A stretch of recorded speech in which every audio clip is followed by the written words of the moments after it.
રાજકોટમાં 3 મહિનાની સૌથી લાંબી આચારસંહિતા બાદ આજે મનપા કચેરીએ સ્ટેન્ડિંગ કમિટીની બેઠક મળી હતી. રાજકોટમાં પ્રારંભિક તબક્કે ચંદ્રેશનગરમાં 24 કલાક મીટરથી પાણી પહોંચાડવા પાયલોટ પ્રોજેક્ટ અમલમાં હતો. જોકે આજની બેઠકમાં આ પ્રોજેક્ટના મેન્ટેનન્સનો ખર્ચ નામંજૂર કરી આડકતરી રીતે 24 કલાક પાણીનો પ્રોજેક્ટ પડતો મૂકવામાં આવ્યો હતો.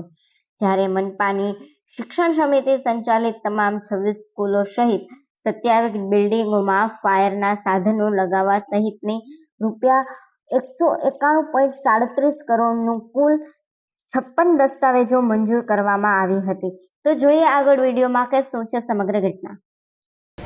રાજકોટ મહાનગરપાલિકાની આજરોજ સ્ટેન્ડિંગ કમિટીની બેઠક હતી. કુલ 68 દરખાસ્તો આજે સ્ટેન્ડિંગ કમિટી સમક્ષ રજૂ કરવામાં આવી. રાજકોટ મહાનગરપાલિકાના ભારતીય જનતા પાર્ટીના સૌ કોર્પોરેટર મિત્રો અને સ્ટેન્ડિંગ કમિટીના સભ્યોની હાજરીની અંદર સંકલન બેઠક આજે મળી હતી અને એની અંદર કુલ 68 દરખાસ્તોમાં 3 મહિનાની જે ભેગી દરખાસ્તો થઈ હતી 191 કરોડ 37,26,685 રૂપિયા એટલે કે ₹1,91 કરોડ જેવા માતબર રકમના ખર્ચે રાજકોટમાં આવનારા દિવસોની અંદર 18 વોર્ડની અંદર અલગ અલગ વિકાસના કામોમાં લોકાર્પણ ખાતમુહૂર્તો કરવા અમે જઈ રહ્યા છીએ. કુલ 3 દરખાસ્ત એવી હતી કે જે સ્ટેન્ડિંગ કમિટીના સભ્યોને અને સૌ કોર્પોરેટર મિત્રો સાથે સંકલન કરીને 2 નામંજૂર કરી છે અને 1 દરખાસ્તને પેન્ડિંગ રાખવામાં આવી છે. એક નામંજૂર કરેલી દરખાસ્તમાં વોર્ડ નંબર 8માં ચંદ્રેશનગરમાં 6 વર્ષ પહેલા જે પાણીના મીટર મૂકવામાં આવ્યા.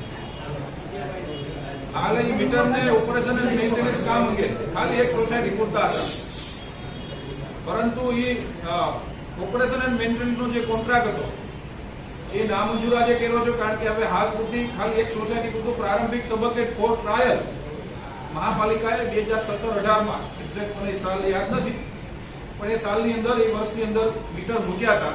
એનું ઓપરેશન એન્ડ મેન્ટેનન્સની હવે જરૂરત નથી, માટે એ દરખાસ્તને નામંજૂર કરી છે. બીજી એક સંચાલનની દરખાસ્ત હતી રેસકોર્સની અંદર, એ પેન્ડિંગ રાખવામાં આવી છે. એમાં 2 સભ્યોની કમિટી રિપોર્ટ આપે પછી સંસ્થાને દેવાની વાત છે.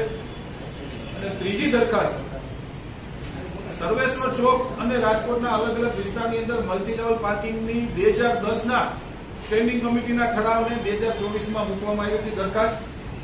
એ નામંજૂર કરી છે, કારણ કે હાલ પૂરતી સ્ટેન્ડિંગ કમિટીના સભ્યોને એ યોગ્ય નથી લાગતું, કારણ કે સર્વેશ્વર ચોકની અંદર નવો આખો મોકળો જ આપણે નવો મલ્ટી લેવલ સરસ રીતે બનાવી રહ્યા છીએ.